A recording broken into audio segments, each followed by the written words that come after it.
right. Welcome, guys and gals, to the MMOs.com podcast. Episode 168 here. Altai, joined by... Remo. All right. Here we are. Another episode, another week. Day, another episode. Altai, what have you been doing this week? What's been on your agenda? What's been on your platter? My platter has been moving apartments. Mm-hmm. So I just recently got the internet back. We did stream Friday for MapleStory. I couldn't do last week's podcast. I had no internet. Canadian ISPs take a long time to hook you up. How much are you paying monthly, out of curiosity? The building I'm in, oh, we got a sub. Thank you so much. Teneris, much love, fam. Zone. Misspelled zone in WoW. I'm paying, at the moment, I believe, $35 a month. But that's only because there's a 1-year promotion in this building. It's a new building. That's a really good deal. Yeah, unlimited. No data cap. 300 up, 300 down. Galaxy asking the important questions. Are you Canadian now, Altai? I am not Canadian. In fact, I've been asked to vote because I guess there's an election coming up here. I'm walking next to the train station. There's always like, "Excuse me, have you voted yet?" And they hand me a flyer. I'm like, "Can't vote. U.S. citizen coming through." Who compels people to do that? Like just going out there and asking other people to vote. That's interesting. Like, what drives them? The candidates that aren't going to win. There you go. It's like these third-party candidates. Are like, one guy was like, all red. You know, he's like a communist. He's like, rent freeze, increase wages. You know, all this like communist stuff. Nice. He's just standing out there handing out flyers. He ain't gonna win. Anyway, I've been playing a bit of same as 2 weeks ago. Actually, I've been playing quite a bit of Pokemon Reborn. I've been playing some Portal 2, some Final Fantasy 14, and some MapleStory 2, which actually leads us to our weekly raid. Indeed, I too have been playing MapleStory 2. It's very quick leveling, maybe even faster than what was I gonna say? Closed beta, but no, it's same pacing. Is it? Yeah. I think it's the same pacing. Yeah, but it is definitely one of the fastest leveling experiences of like an MMORPG. You can basically get max level. You know, like if you just sit down and play all day, one day you'll get max level. I think what they did add. I think that I heard this somewhere where they added story quests for 50 to 60 as well. Before they didn't have that part. Mm-hmm. I could be wrong about that. But yeah, it's very quick. I got to 50 basically in one day of just casual play. And I'm going to get from 50 to 60 probably today. Probably later today. Yeah, it's going really quickly. It actually, so a weekly raid is about, are you playing MapleStory 2? It's easily the biggest MMORPG launch of like this, at least this last month. Probably this year, honestly. Mm-hmm. I mean, Bless was a complete shit show. And that's like not even a year old, right? I don't think it's a year old. So it's easily the biggest MMORPG launch of the year, and one that's been kind of highly anticipated for a long time from old MapleStory fans. And it's weird because I don't think the game will be very well received by a lot of hardcore MapleStory 1 fans because it's a drastically different game. We've talked about the core gameplay before, but it's very the leveling process is very much of a traditional MMORPG. And honestly, what came to mind as I played was actually Revelation Online, where you just go from point A to point B to point C, just doing these nonsense quests. So a lot of the time spent in MapleStory 2 is doing very repetitive, boring questing, right? So the actual core gameplay and leveling process, I would say in MapleStory 2, is actually pretty boring. You just, in fact, the people that say like questing is more fun than grinding, it is if it's done correctly. And I think that actually the leveling process in MapleStory is done really poorly. Because I would rather grind than do the quest in MapleStory 2. But you can't because the amount of XP you get for grinding is basically nothing. There's no practical way to level up via grinding versus quest. You have to do the quest. But like, in MapleStory 1, I had fun grinding because I would always look forward to that next level and get the next job advancement, and every skill up just felt good. There was something fun about turning my brain off and just grinding, just non-stop grinding. It was fun. And it actually gave you an interesting way to like explore the world, right? So a big theme in MapleStory 2 is exploration, which I think is cool because, I mean, having themes outside of just core gameplay is fun. But that theme isn't really well explored to the player through questing because questing takes you from point A to point B all the time. It lets you explore the world. But I'm just following that arrow. There's an arrow on my screen that tells me where to go. My eyes are focused on that arrow and nothing else. I have no incentive to explore the maps I'm in. However, if I was grinding, when you look for new grind spots, you're always actively looking where you are, where you've been, where you're going. And you have an incentive to kind of look at the map and explore the map. Like in MapleStory 1, I could draw you like the maps in between Henesis and Alinea, like from memory, because I've played MapleStory 1 and I've grinded a lot. Like I know the maps in MapleStory 1 really well. I know the good grind spots. But in MapleStory 2, it's not. I've already played a decent amount. I'm only level 43. You like level 50 something already. I'll probably get max level by next week. I've been playing very casual because I've been playing other stuff too. But like, I don't know where anything is. I cannot tell you where Henesis is in relation to Tria. I can't tell you where Alinea is in relation to Perion. I have no idea what the world map looks like if I don't click M. But in MapleStory 1, I did, because I explored those maps on my own. And the actual individual maps themselves are actually pretty beautiful. But it's so hard to actually know where anything really is, because you don't really become intimately familiar with the maps, because you're just basically in there for a second, just do your quest, and then you leave.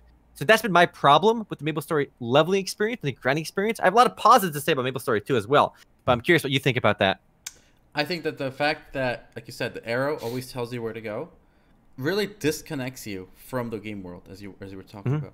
And I got to the point where even, towards level 50, like before, there's a lot of story quests with like cinematics and dialogue going on, right? And I found myself skipping that, because up to that point, right, I have no clue how we got to where I am. Why am I defending this like princess lady? I didn't care, because I never paid attention, right? I was just following the arrows, next. So I felt disconnected from the world. And I know you could just say, well, that's your fault. You could have read it, But it's got to be like a reward. Like if there's like a one cut scene that's like a tempting reward for doing all this stuff, then you value it. But like every quest I was handing in was like this dialogue, this useless dialogue, and it just trained me to kind of disconnect from the world. Just follow the yellow arrows. Don't worry about anything else. And it was going so quick. Like, I mean, levels were so quick. I really felt like level 40 to 50 was faster than like 20 to 30. Maybe people can correct me on that. But I felt like I was turning in like one talk quest. Like I would talk to an NPC, then I would talk to the guy next to him, and I would get 20% experience from like 40 in my 40s. Like that's insane. Like it was really quick. Like I guess maybe in a way I was having fun, so I didn't notice. But I think it was just too quick. Like I was looking at the clock, I was looking at my experience. I was like, whoa! I just I got another level. Like what'd I do? I didn't do anything. I feel like the questing could have just been better done if like there were occasional kill quests, right, during the grinding, the leveling process, right, where you would like go and kill like 5 enemies, right. I just wish they made those kill quests like more. Instead of killing 5 enemies, maybe kill 200 enemies. They die really quick anyway, right? Like let me explore the map and kill enemies in that map, right? Don't just tell me to kill 5 enemies and then go to the next map and do the same thing again. I think the game could have benefited a lot from slowing down, because like the way it actually like slowing down how quickly you're running around the map. So I was speed questing last night, and I'm just turning in quest after quest after quest after quest, and I'm constantly going to new places. At no point is my character stopping to kill some enemies in this one zone and exploring this zone. It's just going way too quick that way. So right, yeah. I spent maybe like I spent like 10 minutes in Perion, whereas in MapleStory 1 I spent you spent days in each of the zones. Yeah. There was one interesting part, quest dialogue I did like. When you first visit Perion, the chieftain or whatever assigns you the role of like finding out what's going wrong, right? Like go out, explore, and this big buff NPC guy who is like one of the Perion tribe members. He's like, no, you should have picked me. I'm the strongest. I should go. I'm mad. And he walks. And then your character like turns around to help him or something, and the chief's like, no, he needs to find out on his own that he's the one holding himself back. I was like, ooh, that's deep. Ooh, I thought you were getting some takeaways from MapleStory too. Yeah, that was some words of wisdom from the chief of Perion. A wise woman. Wise woman. Yeah. Wow, woman is chief of Perion. MapleStory 2, progressive game. All right. Indeed, old lady. Now let's talk a little about the positives, because I do like MapleStory 2, and I think they're doing a lot right. So we've talked a lot about the player created stuff in the game. I actually find myself hanging out in MapleStory and just listening to music and listening to my friends compose their own music in the game.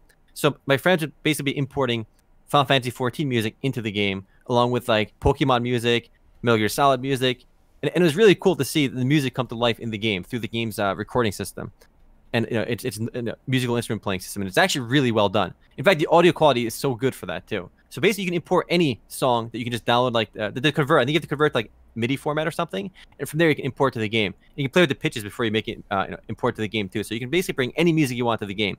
So it's really cool to just hear familiar tunes while running around the world or just hanging out with your friends. So we were basically all in my friend Boone's house, and we just listened to random music that people kept. We were trying to guess what song he was trying to play.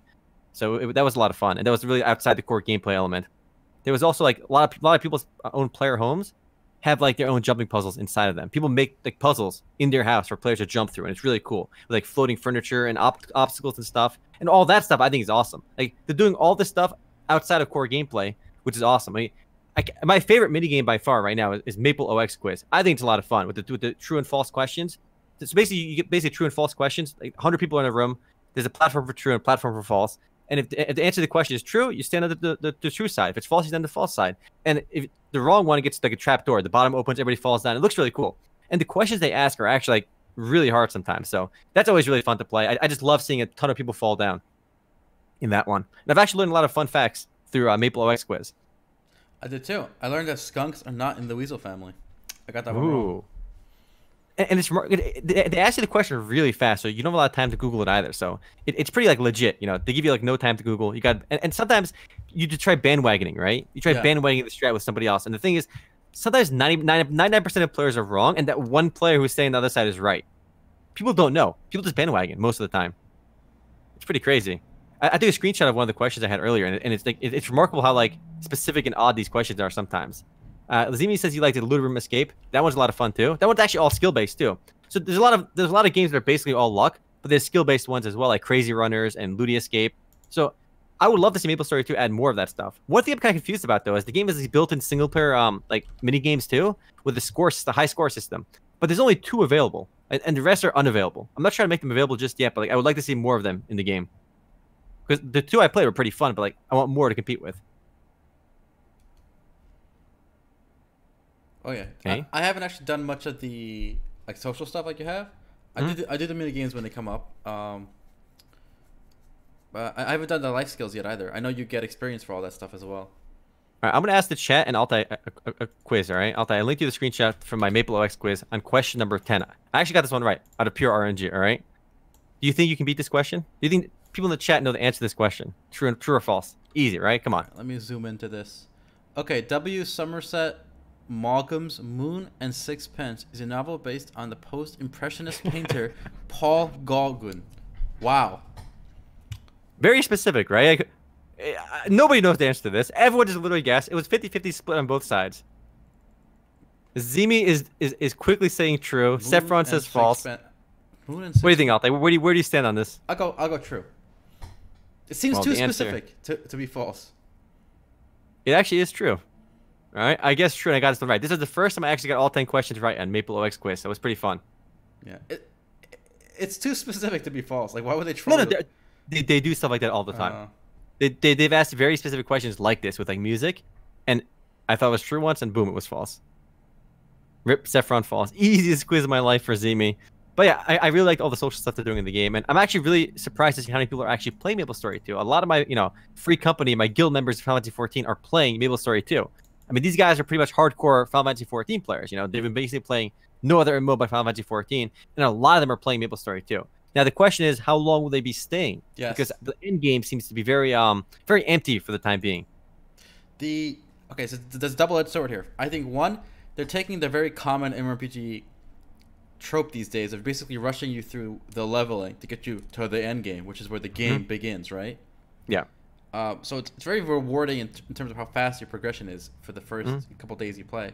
But how many people are going to stick around when that dangling progression stops, right? Because it's to this day even though leveling is kind of pointless in this game, you can get there in one day max level. That's still the easiest form of measuring your progress, right? Levels. Yeah. So when that's gone, how are people going to react? How many are going to stick around? Are people going to make alts? I think so. Even if you make like 5 alts, I feel like it's still a very quick process, right? Mm-hmm. And as you can see here, we got 31,000 people playing. The peak for the day is 37,000. And this is just on Steam. So I think at least 70 players off Steam as well, if not more. Yes, yeah. I play off Steam. What about you, Altai? I play off Steam, yes. So we are not in these numbers. So one thing that they did I think is really cool is a way of progression beyond levels, though. So the way you can actually earn skill points as well as attribute points by doing non-leveling stuff. So when you get trophies can actually unlock additional skill points. So you have an incentive to do stuff outside of grinding. And not just that, every map has their own exploration goals as well, right? There's stars in the maps, as Zim was mentioning in the chat. And as you complete those, you can be awarded with stat points or skill points as well. So you can actually, it's really smart, I think, for them to actually position themselves to reward players for doing stuff outside of the core leveling experience. I think for most MMORPGs, they have stuff like that, but it's usually for stuff like cosmetics, it's for stuff like mounts. But MapleStory is actually rewarding with gameplay-altering stuff by doing stuff outside of core grinding, outside of core gameplay, which I think is awesome. Because I think you do need a lot of that stuff. I mean, from my experience, the people that are the most loyal to an MMORPG, people that play the most of an MMORPG, really aren't people like you and me, Altai. Because we'll switch MMORPGs when we kind of get tired of it, right? Even with the Final Fantasy 14, I've played a lot, right? But like after I complete all the raids, you know, I'm best in slot for everything. I've already reached all my parses. I've done all the raids so many times. I'm gonna stop. I'm generally gonna stop playing. I'm gonna take a break from a game and do something else until a new patch comes out, right? But there are people, the people that are most loyal to an MMORPG, I think, are the mid-core players who want to achieve everything in the game. They want to unlock everything. The people that are pursuing all the pets, all the minions, all the mounts, all the cosmetics, all the rare drops, all the weird achievements. And there's such a person in my free company guild, for example, and she plays the game probably more than way more than me, but she doesn't raid. But she spends so much more time in the game because she's pursuing all the crafting. There's just a never-ending trove of mounts to go after, right? Or even like triple triad cards to get. You know, my buddy Canaris, for example, he's been playing Final Fantasy 14. He doesn't raid hardcore, but he's trying to get all the triple triad cards in the game. And you have to run a dungeon. At the end of the dungeon, there's a 10% chance the boss will drop a card. And running the dungeon takes 20 minutes, right? So he ran one dungeon 20 times, and he still didn't get that card. So he's still running that one dungeon over and over again. Those are the game needs to have stuff outside of core gameplay for all the collectors. MMORPGs, people love collecting shit and showing off cosmetics in MMORPGs. And that has to keep players hooked. Not the gameplay, not the raids. It's good to have that stuff in the game as well. And that's why I think MapleStory is really interesting. They're doing so much outside of core gameplay, which is cool, right? But they should still do more. They should have more mini games. I'm kind of sad there aren't more games like MapleOX Quiz, like Crazy Runners. Like, why not? Like, this is not a small indie company. Nexon's like a $5-6 billion company. Why can't they add like 10 more mini games like MapleOX Quiz? These are essentially Mario Party-esque flash games, right? These aren't like, you don't need some genius to design these games. Just put a whole bunch more in the game because they're awesome. Add more single-player ones as well, and add maybe 4-player ones. Like, just look at Mario Party, for example. Just copy all the Mario Party games and play with 4 people in your party at a time. If they do stuff like that, I think MapleStory 2 could be amazing. Yeah, I think I do want to get to max level and do some dungeons before I go back and do all like I know in MapleStory each zone has like certain things to accomplish. Exploration quests and stars. Yeah. So I gotta take a good look at that before I make my final determination. But from where I'm standing, I don't think they have enough of that stuff either. I think they're going to be surprised by how quickly people chomp through all this stuff. Like, whether it's achievements for skill points, the exploration, fishing, life skills, housing. I think people are going to... We're like locusts, all right? Like, we jump into a game, we just devour the content much quicker than the devs... Developers attempt. Exactly. And I just hope they can...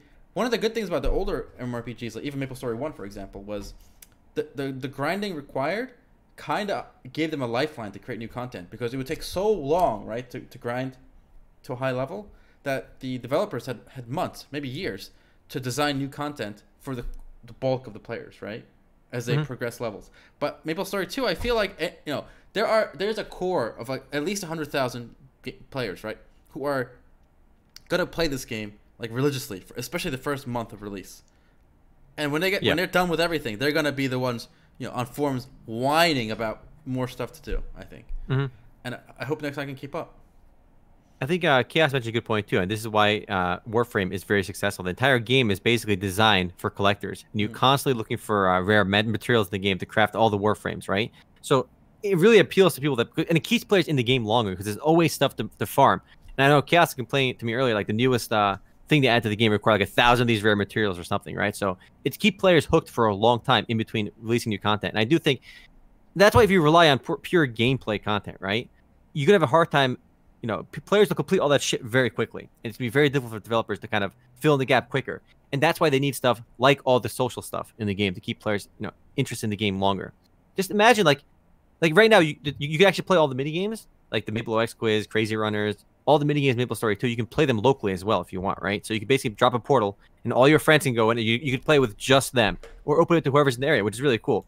And why can't you do stuff like that with, like, just 4-player minigames, or, like, Mario Party-esque minigames? Like, have stuff like that to do to keep players busy, because I think the most successful MMORPG is going to focus on stuff like that on top of the gameplay itself. Because if you add stuff like that, it keeps players hooked longer than just doing the gameplay. Just being all the dungeons, getting max level is not difficult. Anyone can do it in time. And you just need to have stuff to do to collect, to do social stuff with your friends, play mini games. That's what will keep people hooked to the game, I think. And that's what MapleStory 2 Special Sauce is. That's what makes the game different, because the core gameplay is really nothing amazing. And it's very hard for any MMORPG to compete with World of Warcraft or any existing MMORPG on the core gameplay front. WoW has like 12 years worth of 14 years worth of like raids and dungeons and collectibles. You have to do something different. You can't just MapleStory 2 cannot compete on gameplay. It can't. There's no way.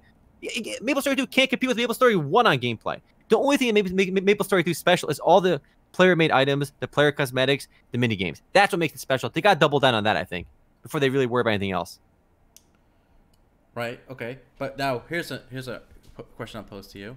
Do you think the fact that they put so little emphasis in terms of time investment and whatnot into the main storyline, I know we discussed this before, but do you think that will be a problem for new players? What I mean by new players is not MapleStory 2 new players, just genre new players. Like when you or me or anyone in this chat, when we put up MS2 for the first time, we kind of get a feel immediately of what kind of game it is, right? Okay, we got to do this quest. Okay, we got to do the next one. We ignore the blue exclamation points and just do the yellow ones, right? We know this. Yeah. But I think a lot of newcomers to the genre, right? And this game is on Steam, so I think a lot of people are going to see it who are probably younger gamers now who don't know MS1, right? Yeah. Don't know much about MMORPGs. When they click into it, will they able to discover all this other stuff? Or will they just do the storyline quest until they get bored and quit? I think a lot of them will, because as you play the game, you kind of bump into a lot of the cool stuff. The mini games you bump into on your own, and you start hearing music in the game, and they'll get you interested in, I think. Just seeing other people play music. And if you hear like Pokemon music and you like Pokemon, you're like, holy shit, that's awesome. You hear like Final Fantasy music, you get pretty hyped for it too. So I think a lot of it will it does induce itself to kind of figuring it out on your own too. So I don't think it'll be a problem on that front too much. The game has been doing pretty well on Steam. It has mostly positive reviews right now, so it seems to be doing okay. But I do think the biggest problem is that people are going to reach level 50, and a lot of them are just going to quit. Yeah, exactly. Like once they're gonna be on this chain to level 60, and they're gonna get there, and they won't know what to do next exactly. So I don't know. I wonder how that's gonna go. Yeah, I think we've said it before. I think the key to a successful MMORPG is to be a place to hang out rather than just a place to do things. I don't know. Like, chat has always been kind of like the biggest like success when it comes to the internet, right? The most successful tools on the internet, the most successful apps and websites have always been to connect people together through chat and communication. And I think MMORPGs, one of the big reasons MMORPGs are so successful is for that reason as well. People hang out in World of Warcraft just to like talk to each other. People hang out in Final Fantasy to talk to each other. I mean, MMORPGs have always been a really cool like social / gameplay environment. And MapleStory 2 is emphasizing the social, I think, more than a lot of other games have. But they're not doing it enough, I think. They still need more mini games. They need more music. There's more stuff to do outside of gameplay as well. They have a good start, but I'm surprised at why they can't just churn more out. Like, it just seems like they have the engine already. They have the game already. What's stopping them from tomorrow adding 10 new mini games to the game? Like, what's the barrier there? Like, why is there only like 7 mini games? Well, I think I don't one understand. of the issues is, and I could be wrong about this, but my guess is Nexon America is not doing the developing. It's Nexon Korea, right? So we're kind of, stuck. We're kind of held hostage to their development cycle and how much they decide to emphasize this game versus other games. Do you know my biggest complaint on MapleStory 2 is, Altai? The biggest unforgivable complaint. Let me see if we can find it. All right. They changed the name of the horny mushroom. It is no longer a horny mushroom. What is it now? Anyone that follows me on Discord will know that I have my icon, my avatar on Discord for at least a year and a half, 2 years, has been a horny mushroom from MapleStory 1. I linked it to you, Altai. It's called a blue horned mushroom. Horned mushroom, not Why horny. would they do that? It was such an iconic thing. It was the horny mushroom. Now it's horned mushroom. It's not nearly as funny or cool anymore. Oh man, they've ruined an otherwise great NPC name. All right, feels bad. Okay, this is kind of a small point, but it's still worth mentioning. So I'm level 40, so I clearly killed these things, right? Already? I don't remember. Yeah, I don't either. But I don't remember what I've killed. I still remember in MapleStory 1 killing these all day. Because you had to interact with each environment and each monster for a decent clip of time. Whereas in MS2, I was just zipping through that content, so quickly that it didn't faze me. Also, your brain learns to stop registering things because you're moving so fast. Like, I was in Perion. 20 minutes later, I'm gone. I'm out of Perion. So my brain learned, okay, don't register any of this stuff because it's all going to be gone. That's sad. I don't remember killing these either. But in MapleStory, you remember killing the slimes. You remember killing the evil eyes. You remember killing the horny mushrooms. You remember killing the green cat mushrooms. You remember killing the zombie mushrooms and Sleepywood, right? You remember every enemy because you spent literally hours killing them too. Yeah. Here, I don't remember anything I've killed, really. It's always a blur. Like, the enemies I have to kill, I just have the icon over their head for me to kill them, and that's it. I don't remember them at all. Okay, and to be fair, I'm not calling for a return to MapleStory 1 era grind, right? but there has to be something in the middle where it's not so quick that I don't even register the locations of the monsters versus, you know, MapleStory where you're grinding the same mob for like a week or two. There's got to be a middle ground. But still, I like what MapleStory 2 is doing. I'm hopeful that they're going to be, you know, adding more content to the game. And I'm optimistic on it too. And I'm actually really glad to see the player base numbers on Steam as high as they are. You know, for you know, a game that didn't do well in South Korea initially, it seems to be doing okay in China, and it's doing enough different stuff. I mean, I love seeing memes in the game. People literally put memes on the walls, and the way it works is actually everyone, you know, there's red merits and blue merits. You get red merits for free in game by doing events or just I have like 600 red merits. I got from just leveling up, I think, and it takes like 30 red merits to like put a poster on the wall. You can put whatever poster you want. So you see a lot of random like Trump memes. You see Pepe memes everywhere. People actually sell, you know, their player crafted items as well, designed items. So it is really cool to see that stuff. I mean, I saw a shirt with Bouzette on it, you know, and Bowsette. It's just really cool to see like stuff from IRL, Twitter, all these other memes outside of the game making its way into MapleStory too, and that hopefully carries the game. I think. Well, while we're on the subject of Nexon, while MapleStory 2 is doing well, another one of their games apparently is not doing so well. Which one? Hyper Universe. There is no surprise. They thought they could compete in the MOBA genre with Hyper Universe. Nope. Yeah, and it's not dead quite yet, but it is going to be dead in Korea, which is their home market and obviously where the developers are. It's shutting down there next month, which means I got to think it's going to follow here very quickly. Definitely. It has like 30 players online. This game has no chance. 26 players online on average on Steam. This game is a flop. After I played it during beta, I wrote it off after I played it in beta. I wasn't confident on this one at all. The thing is, like, people always say, oh, it wasn't bad. Yeah, I agree. Like, it was functional, right? But you can't make a MOBA and be functional. You have to be a god tier game to have any chance to compete with League, Dota, HOTS, or Smite at this point, right? The MOBA genre is littered with dead games. Remember Infinity Crisis? Probably not, but it was a DC, like, it was a DC comics based MOBA. I mean, it was decent, it worked, but it doesn't matter. You can't compete with League and Dota by being decent. You have to be a god tier game. Just being okay isn't going to cut it. And gigantic. Oh my god, there are so many dead MOBAs out there. Here, how are developers not getting the signal? Don't make more MOBAs. You're not going to compete with League and Dota. You just can't. Unless you make some god tier game, don't even bother trying because you can't beat them. I'm shocked by how few rip-off battle royales we have so far. Me too. Yes. Yeah. It seems like a turnkey thing. Like, it's so easy to churn them out compared to MOBAs. It seems way easier to make an FPS game too than a MOBA. Overdose 24, thank you for that tier 1 sub. Much love. You know what it also took me by surprise? Somebody left a comment on my news article saying, well, this one died off because the developers permanently invoked the wrath of its own player base by cowing to Western SJW demands of censorship, even if it's just a bit. That is the biggest nonsense I've ever heard. Yes, the self-censorship was stupid, right? But it was not the reason the game died. I mean, most people didn't even follow that or even care about that like story. So what they did was make one of the characters' titties like a little more covered up. Okay, that was it. Like, yes, you see a little bit less titty, and that was it. Yes, I want to see more titty in my games personally, but I think a lot of Western gamers who aren't particularly into anime, when they look at a game with just like titties bouncing everywhere, it's kind of like a weird turnoff because like they don't want to associate that with their gaming. That's their FAP time, right? They don't put that in their game time. So I think actually the self-censorship actually for some players is a positive, especially your non-core audience. And your non-core audience, like the average gamer, is probably your bigger market than the hardcore, you know, Hyper Universe fan. So you have to appeal to more people. So I think that self-censorship didn't kill the game. I thought it was stupid, but it didn't kill the game. I think what killed the game was just it was nothing special. Yeah, I agree. I mean, this was a game that we both tried in beta, and it was a frustrating experience. From the Thank start. you, Eugene, for that tier 1 sub. SJWs. Actually, I have an SJW story. Let's hear Alta. Let's hear that SJW I wasn't going to bring it up, but you know what? SJWs came up, so now I got to. All right, let's hear it, Alta. Let's hear the SJW story. So are you familiar with something called Lovecraftian? Yeah, I've heard it. Okay. So it's basically this writer who apparently, back in the day, he was racist, right? But who wasn't racist back then, you know?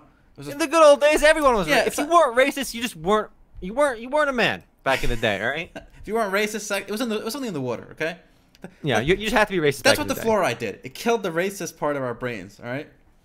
Anyway. So this writer on Eurogamer wrote this piece that got a lot of hate on the internet hate sites. You know, that I like to frequent.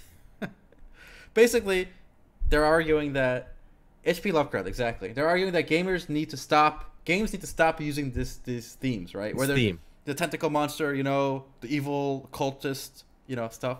Because the man who wrote that canon, right, initially, that mythos they call it, I think, he was racist. And therefore, his work cannot be used today. That logic makes no sense. I agree. I mean, if that logic was to hold, we can't have like the U.S. former government, right? The Romans were racist. They had slaves. Hold on. So hypothetically, if the guy who invented the polio vaccine was racist, right? Got an he does not use the polio vaccine anymore. That's a good parody article. I bet you could send it in and get it published somewhere. This is such nonsense. I mean, you don't have to endorse the guy as being a chill dude or a cool dude, but like it's so stupid and painfully stupid to just read this headline and read the paragraph that you're showing on stream right now. It makes no. You can disconnect an author from their work and their themes, right? And people using the tentacle monster and stuff in games today. I mean, it's become so much of like the culture now that I'm sure some of the authors, some of the designers who put that in their games don't even realize it's Lovecraftian. Like, I don't get it. And it seems no reason to like dislike something because the guy who made it forever ago was racist. I know, it doesn't make any sense. Yeah, don't show this boy the history of medicine. Cthulhu eats SJWs. It's really weird. I don't know. This kind of, it's such nonsense. I really can't like intellectually entertain what this person is trying to say because it's such nonsensical. It deserves all the internet hate it got. But to be fair, actually, after reading this article, I have actually never read an H.P. Lovecraft thing before, right? And I assumed they were like long books, so I never I was too interested. Yeah. But and then I read about H.P. Lovecraft after this, and apparently his stories were short stories. So I was at a coffee shop, and I literally on my phone sat there for like 30 minutes and read one of the stories, start to finish. So because of this, SJW trying to ban it, I have now read it for the first time. So now you Altai are racist as well. Okay, you read a racist work, you become racist. All right, it's like it spreads, you know. But I felt like, isn't it funny? I felt like I had to read it to support him, even though he's dead. Just because it's a jab at this random person, you know. Exactly. I like it. It was good. I recommend reading it. I'll link it to you after. Light bulb filaments are now racist because Edison was super racist. All right, there you go. All right, I think in the pregame we were talking about really stupid decisions and like how developers can make just really like objectively bad decisions, right? Because I think we're talking about Crunchyroll and their lack of support for HTML5. I found that there's a newly launched game which I think made one of the most unbelievably stupid decisions ever. So Magic the Gathering Arena, Altai. It launched I think earlier this month in October, right? Okay. Pretty hype game, Magic the Gathering. We both grew up playing it a lot, and I was actually really looking forward to playing with a few friends, right? So, two of my friends on Discord downloaded Magic the Gathering Arena. I downloaded the game, we launched it, we installed it. Fuck yeah, I'm about to play Magic the Gathering, my favorite card game with some friends. Launched the game. It's open beta, it's an open beta, which is basically full launch these days, right? And guess what, Altai? There is no friends list in the game, and you can't challenge anyone. You can only queue up with random people. There's no friends list or way to play a private match. Yep, nope, you can only queue up against random people. Nice. Have you heard of anything so unbelievably stupid?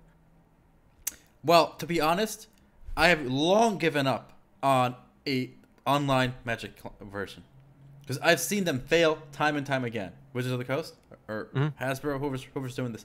There's been so many online Magic official games, and they've all sucked ass. So well, the game runs fine and actually runs smoother because I played one tutorial match. Like the actual mechanics of the game work really well. And it's actually probably the best Magic the Gathering like online experience you can have, right?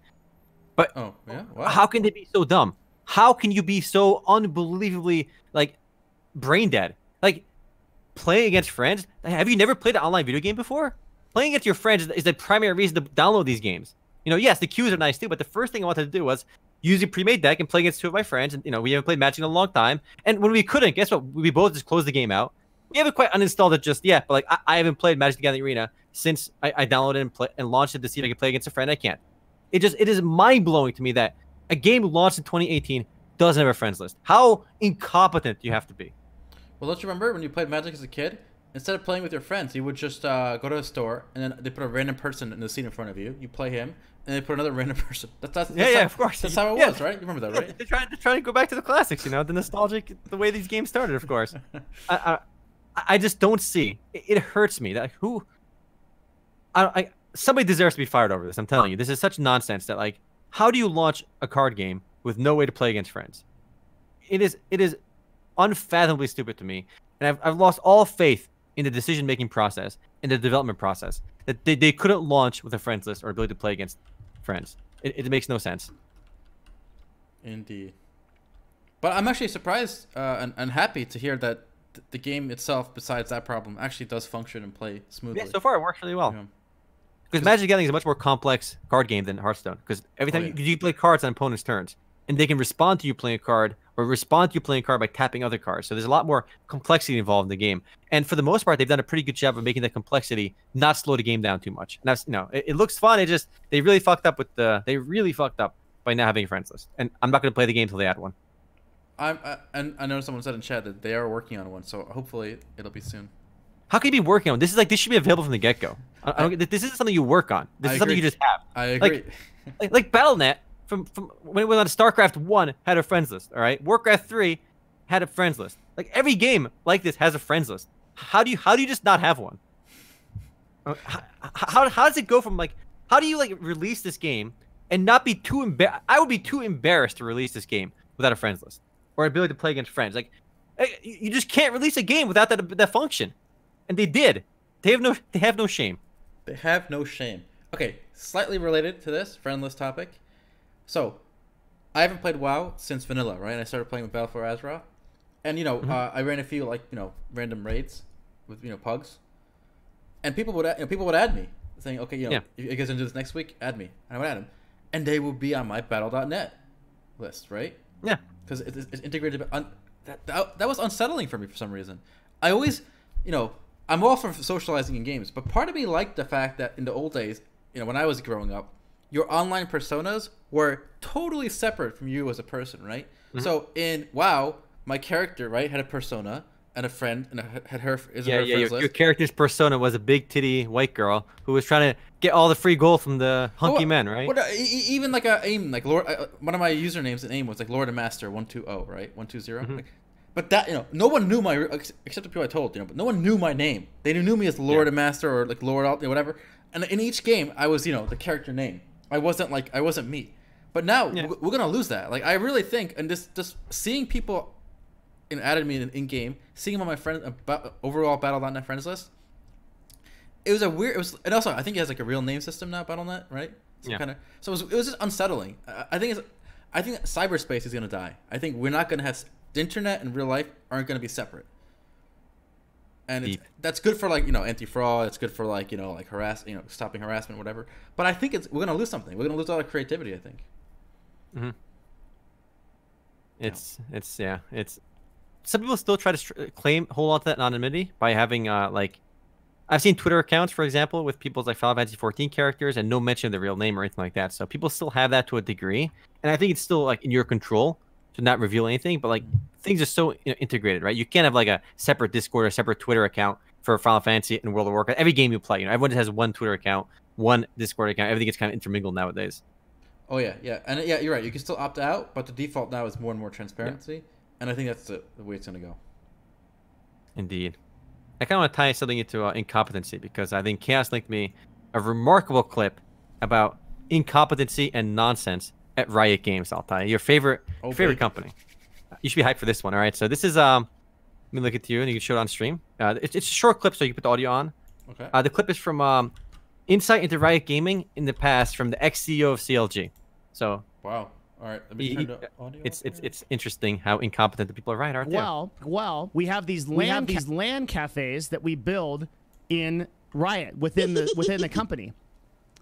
And I'm like, okay. And she's like, and then Rioters play with other Rioters. They play League of Legends on LAN after work or during work. Because at Riot Games, you never have to be caught working. I walk through Riot Games, and it's this open workspace, and there's people playing Diablo 3. There's people grinding. There's very little actual work going on because they claim to be results-based, but nobody actually tracks the KPIs. Anyway, so I said, okay, so there's LAN cafes. She goes, yeah, there's LAN cafes. And I said, okay, then what is it you do? And she goes, well, it's because we have 4,000 employees, I introduce teams to other teams at Riot, and then they play League of Legends against each other to increase workplace co-efficiency. And I'm like, do you do anything else? And she's like, no, that's my job. It's full-time. And I was like, Holy shit, dude. Well, Wow. we have these land. So they have so many people at League of Legends, or at Riot Games, that there are full-time staff positions whose only role it is to have different teams within Riot connect and play matches against each other. Wow.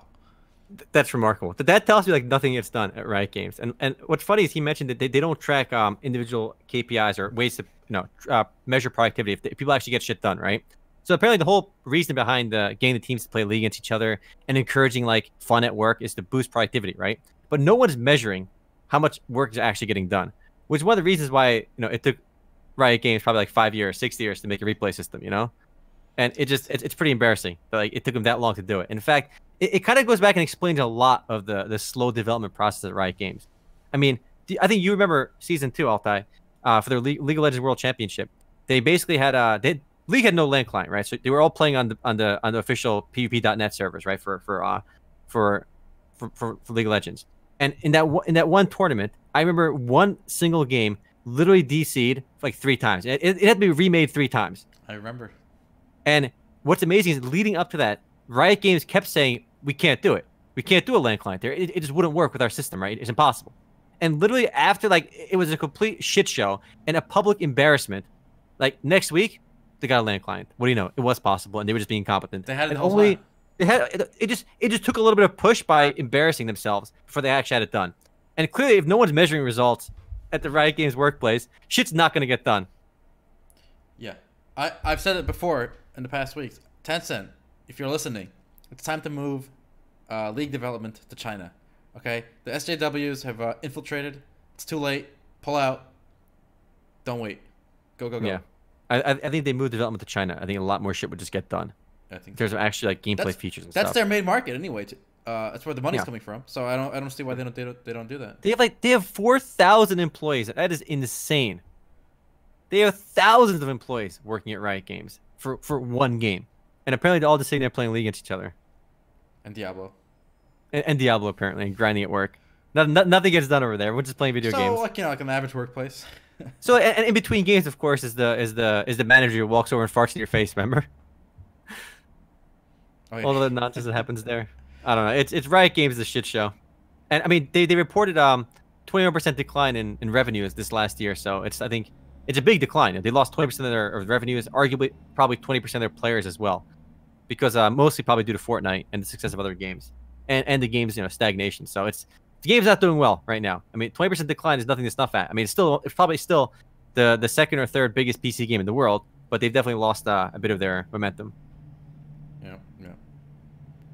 I wish there was a more recent breakdown of the player base for League by region. I know you did some research, but you couldn't find any definitive. No, numbers. Nothing official. The basically players compare like op.gg like active stats to like the Chinese websites, and China is such a big percent of the game's player base already that I think it does make sense for them to develop in China. I mean, just more shit will get done. I think it would benefit the American players too. Yeah. Have an office in America to localize the game, but like that's all you got to do. I agree. All right, and with that, we should go to some of the more interesting numbers this week. Is from potential World of Warcraft subscription numbers came out through a API leak. So Altai, why don't you talk about that for a second? Okay, so I read a bit into this, and it's being reported by an add-on maker, right? And they're saying there was some kind of update to the API that was quickly patched out later, where he's saying it was possible to discern active subs. And then according to this number, when they launched Battle for Azeroth, they were sitting at 3.2 million, and now they're down to 1.7. Mm-hmm. And remember, this doesn't count China, by the way. So it's just Europe and America, South America, all that stuff, but mostly Europe and America. Mm-hmm. Now here's the question: they pulled the part of the API that released these numbers, right? So you can't. Yeah. There's no way to verify it. They haven't said anything, so we don't know if it's true. But the second tweet here makes me a little skeptical. The second tweet here is, which also means that over 50% of Warcraft players, player base, is using weak auras. Weak auras, again, is the name of an add-on. So according to the same API where they got these subscription numbers, they're saying over 50% of these subs are using this one add-on. Now, I have no idea how true these numbers are, but I can tell you that I was not using this add-on, and nor anyone I was playing with. So take that for what it's worth. I don't like so over 50%, which should imply at least somebody I know was using it, and we were not, we were not casual. We were, we were playing it 12 hours a day, and we were doing the raids and stuff. So I don't know. Also, they could be looking at their active player base and active installs, and they could have maybe a lot of users in China maybe using their API, their data as well. So the numbers could be overlapping that way too. So it might be a fair comparison. Yeah. So yeah, I'm not exactly sure, but I definitely think there's going to be a big drop off in subs, but that's to be expected, right? Between last month and this month. Somebody linked the Asher creation gameplay video and wants to show the video in full and show the amazing growth and progress shown by this team. Yeah, we ain't shilling for no Asher creation, all right? When the game is out and it's playable and it's fun, then we'll shill for them, all right? Until then, I'm not gonna hype them. We could do some gameplay. No. Pretty sure they took a takedown request on some of our uploaded videos. They're assholes. Oh, really? Okay. Yeah, fuck those guys. Chronicles of Valyria did that too. Oh, it was Chronicles of Valyria. No. I think it was Asher creation as well. Oh, yeah? Might have been both of them. I don't know. Let me check my emails. No, I know Chronicles of Valyria are douchebags. Yeah, the Chronicles. We might be mistaken with Chronicles of Valyria with douchebags. I don't know. I'm rooting for Asher creation. I think they showed off a lot of gameplay this last week because they got rid of the NDA. But a lot of the gameplay we're seeing isn't really the MMORPG gameplay, right? It's their PvP gameplay, which is still kind of cool. But that's not the hard part of making an MMORPG. Having a PvP like arena-like game isn't the hard part. It's making this persistent living world and all the systems that integrate into that. Just showing off, this walled-off section of like PvP is it isn't really enough to get me too excited just yet. It's interesting how much I've been seeing people complain about this. So, Ashes Creation will be published in Europe by my.com. Yeah. So only in Europe, not globally. But I've seen a lot of hit back again. What do you call it? Lashback, kickback? Yeah, all right. Backlash, that's the word. Backlash, that's the one. Yeah, so a lot of backlash to my.com. I didn't know my.com was so hated. Every publisher gets so much hate though. I mean, I know people that hate area games. They're like, oh god, it's a Nexon game. It's awful, right? They have a bad experience once, and they kind of like instantly assume like everything's gonna be terrible with them. So I don't know. There's a lot of backlash against a lot of publishers. Area I kind of get, but Nexon gets a pass for me. Nexon gets a pass for me too. I mean, despite everything they've done, I think Nexon is definitely one of the better free-to-play publishers out there. Yeah, I think so. And I do think it does give them a bit of a when they announced the my.com partnership, I actually put on MMOs.com that news, and I specifically said like this does legitimize the game a lot. I was mega skeptical about the game since the Kickstarter, but having my.com at least sign a publishing agreement does give them some legitimacy because they're a multi-billion-dollar company. They're owned by Mail.ru, which is like the biggest tech company in Russia. And they're huge companies signing off and endorsing this game or some kind of deal with that game. So it definitely raised their legitimacy. But I'm not gonna get too hyped about a game until especially by an indie company, until I can actually play it myself and play it in the full MMORPG setting, not just a PvP zone. Speaking of scams, what happened to Crowfall? Yeah, it's still chugging along.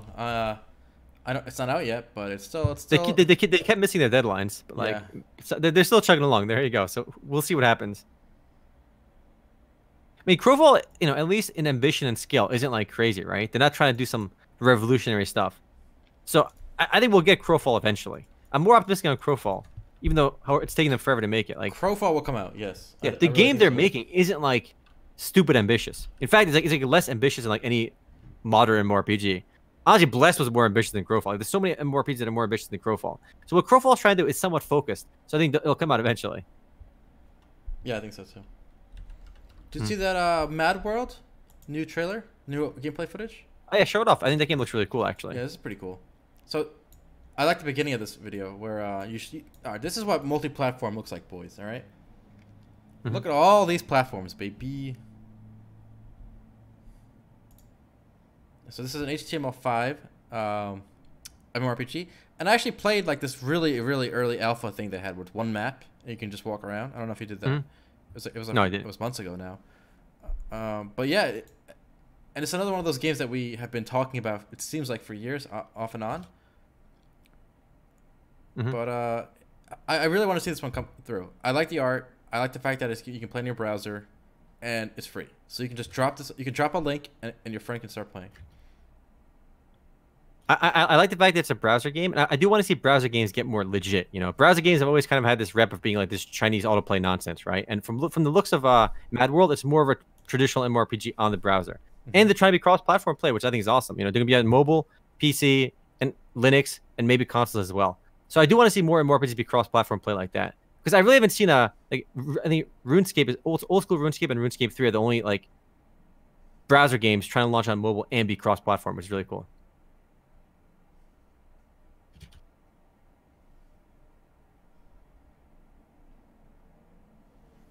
Oh, I'm lagging. All right, there we go. Yeah, the stream's been a little bit laggy, unfortunately. Oh no! What am I running that's making it lag?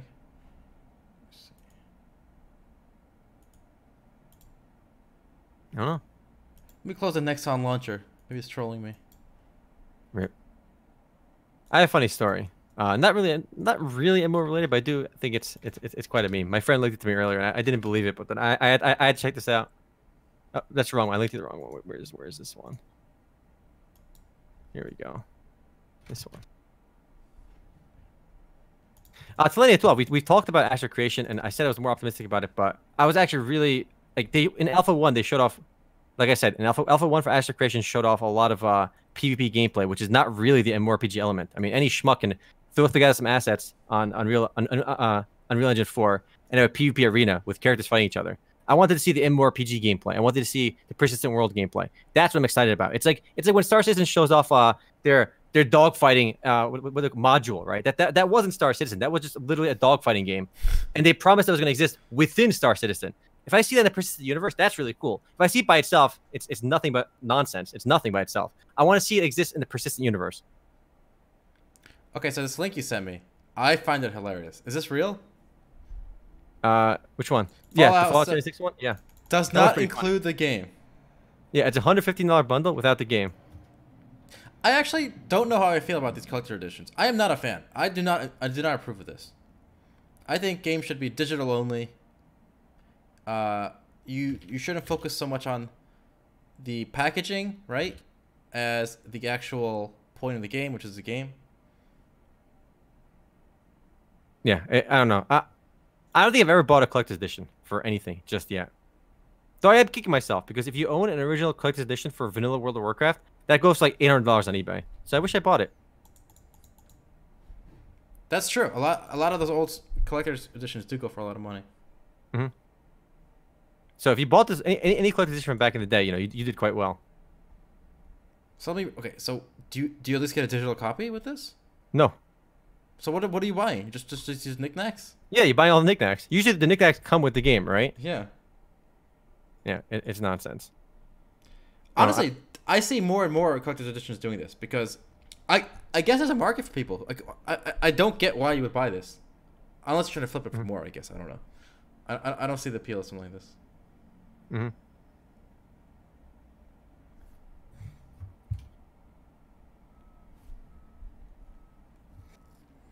Yeah, I don't know. It's not doing it for me either. I don't know. Have you heard there's another SJW controversy about this game? I love SJW controversy. Let's hear it. All right. So they're writing that okay, so in this game apparently you can launch nukes, right? And destroy like parts of the map for a while. People are arguing that is like promoting violence in a way that's like bad. Like nukes shouldn't be used like that willy-nilly. Let me find the article. Come on, nukes make things way cooler. All right, come on. StarCraft 1 had nukes from forever ago too. Oh, and I was thinking that when I was reading the article. Like, when do people start complaining about nukes? StarCraft had nukes. Yeah. The other game we played, the RTS, what's it called? Rise of Nations had nukes. They had nukes as well. Nukes are cool. People like blowing shit up. There was a really cool mod for, I think, what was it? Crisis from forever ago. It showed up on Reddit. People added like a nuke mod to it, where you can launch a nuke from a rocket launcher. It looked really cool. So, and the game is called Fallout. How the fuck could you not have nukes on it? Right? Yeah, I don't know. What, are you kidding? The game is literally called Fallout. I don't get it.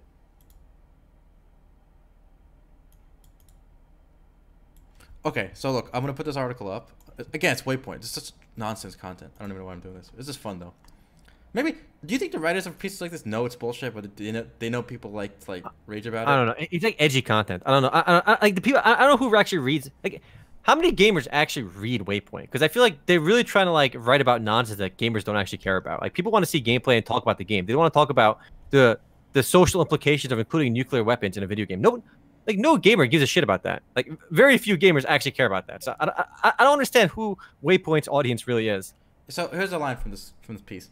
When the detonation of a nuclear weapon is made into a game mechanic and declared pretty effing epic, I see this simply as a symptom of how insulated games are from the world at large. What? Wow. So deep. So deep. Like, you guys should read this. So it's. I think he's getting paid by the word, and he just writing nonsense to get paid by the stupid Vice money. I just don't like I think a lot of people in the chat are saying like I never read articles like that. I don't either, because like if I'm interested in like politics or like a social view on something, I'm looking at it from like a more credible source. I'm looking for it in the real world. I'm not looking for it in video games, right? The percent of people like that, there's no way, like not even 1% of gamers, people that actually play video games, are reading this kind of content. So I just don't understand who their audience is. All right, I like this line too. The problem in the relationship between video games and nuclear weapons is video games. What? What? There is not a part of me that finds joy in the adoption of nuclear weapons as yet another thing that is horribly violent and played for laughs in the game.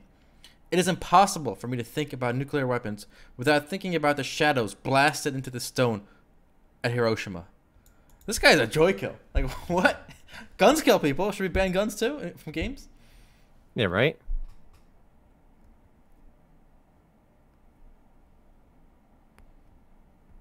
I banned the shill in Twitch chat. It's actually pretty funny. Oh, what was he saying now? I wasn't. It's a guy was spamming Astro Creation video, right? He made 2 accounts to spam in our channel, and he says, "Please show this video in full, and let's praise how well this team has come together." Praise. Like, you at that point, like either you're completely delusional or you're a shill. Honestly, if you're a shill, you might get paid for it, but like you must be so delusional to link a Kickstarter game and be like, let's praise how far this team has gotten. All right, who gives a shit? I don't know. It's pretty funny. He made 2 accounts. He made 2 accounts to praise it on to make it look like it was 2 different people, and both accounts are created within like 5 minutes of each other. I don't know. It was pretty cringe. Well, look, the guy behind the game, he's obviously good at like brainwashing people. Remember, he did make his money. Yes, yes. The guy who made Astro Creation made millions of dollars selling miracle juice to people through MLM scams. So yes, this guy clearly knows how to sell nonsense and get people delusional and to believe the nonsense. So again, I am a little more optimistic that they inked that deal with Mail.ru, but I'm still not sold on the character of the guy who made Astro Creation. But if the game comes out, God bless, I'll be happy for it, right? If it comes out as promised. You know what's funny? Most people don't like my.com, right? And they view that as a negative, but it's actually a positive, because as scummy as a Russian game publisher is, right, and all the oligarch connections that implies, that is like a step up in reputation from multi-level marketing of juices, right? Oh, of course, way more legitimate. For those of you who are saying, "Oh, this my.com thing killed it for me," the my.com thing actually brought it to life for us, because exactly. As bad as it is, right, my.com, at least they're a real entity, right, that has actual games published. Whereas this guy, whose only past is as a known scammer, right? So yeah, MLM is a literal scam. So why would you trust that over my.com? I don't understand that part. I don't know. It's weird too, because I wanted to. I actually remember. I remember a small Reddit conversation I had with Mr. Sharif. I asked him like straight up, like, yeah, I get that you did all this MLM stuff like in the past, right? Like what do you think about it today? Because MLMs are obviously scams. He's like, no, this one's not a scam. So he doubled down on saying the MLM he participated in wasn't a scam. If you search Google for the name of his MLM, and you'll find so many horror stories about it being a scam. So I don't know. I was kind of hoping, you know what? I did this when I was young. It was kind of sketchy, but like I'm not doing that anymore. No, he never disavowed it either, which is weird. Yeah, so like I said, he can only gain by the affiliation with my.com, in my eyes. That's what made it more legitimate. That's what makes me hopeful for Astro Creation. The my.com publishing agreement made me actually think, okay, this is legit. Like we're probably gonna get a game. Like I'm not crazy for what they showed yet, but I know we're gonna get something now probably, because they got more legitimacy as well. But I'm still holding out until I play the game myself to reserve too much judgment on it. I don't be critical on the game too much because it's not out yet, right? But this makes it more credible that it will actually release. Oh, you can definitely make money doing MLM. It just depends where on the... If you go into it self-aware and you're like a good salesman or a good con man yourself, okay, you can do well. I definitely believe that, yeah. I mean, there's a reason why MLM's been around forever. They're still around today. You could just punch a guy in the street, take his purse, and take his wallet, and do fine. Not get caught. So there are things you can do that are. I would argue punching somebody in the street and not and just taking their wallet is actually more honorable than scamming people on MLMs, because at least you take their wallet, you get a couple $100, right? If you run an MLM, people lose thousands of dollars. So it's you're better off punching people and taking their wallets than participating in MLMs, because the horror stories for stuff like Herbalife and stuff are insane. Well, we're not defaming anyone, because MLMs are scams, and there are videos of him shilling his juice and explaining the little pyramid structure of his. So I got no problem saying it. Wow, another cat created 38 seconds ago. Is this guy paying? Don't ban him. I want to talk to this guy. We should bring him in. I just muted him. Oh, okay. Fine. Stick around if you're listening. In the post game, I'm happy to keep discussing this with you. All right, awesome. We should get to the post game. Maybe we can talk. That would be pretty fun. All right. Well, all right. Fair enough. A little shorter than usual, but there's not much news besides mobile nonsense, so we'll spare you guys. We'll spare you guys the mobile stuff. All right. Right. True. All right. Well, thanks for watching, YouTube. You're gonna miss some fancy scam talk. So take care. Hell yeah.